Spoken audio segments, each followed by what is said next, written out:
On the Ground is a video series that provides a look at the entrepreneurs who are shaping our state's economy. Join Bclip Productions and Business North Carolina magazine as we visit the remarkable companies that drive our state. Today, we're traveling to Asheville to visit Brent Manning, co-founder of Riverbend Malt House.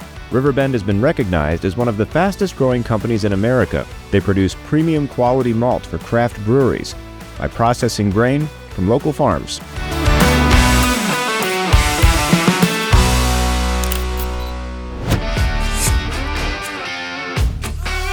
Created this beautiful ecosystem where everyone is excited about educating the consumer about the value of sourcing local versus a multinational corporation. We got started in 2010, humble beginnings, a 1-ton batch of malt on the floor, just like they made in the 1700s. And we make malt as the soul of beer, basically, is what we say malt is. You can make beer without hops, but you cannot make beer without malted barley. And so we sort of really envisioned Riverbend as a way of localizing that supply chain and connecting everybody to that and making people aware that local grain really matters when it comes to craft beer.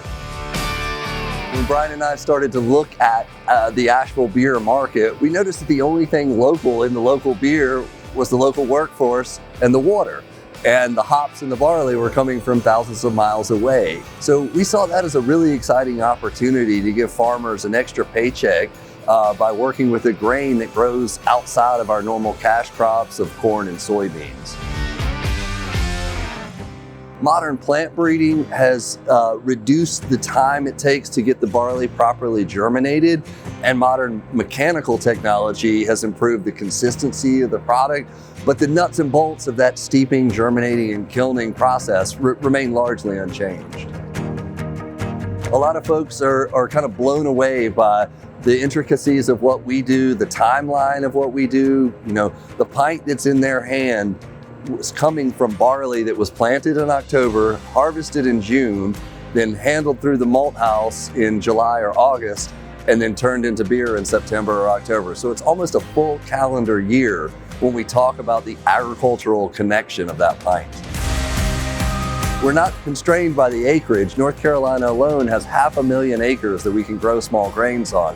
We're just contracting more acreage with our existing network of growers. And so, I think staying true to that mission part, continuing to take care of our people, and be engaged in our community throughout this growth process. It's been really fun to see the light bulb come on.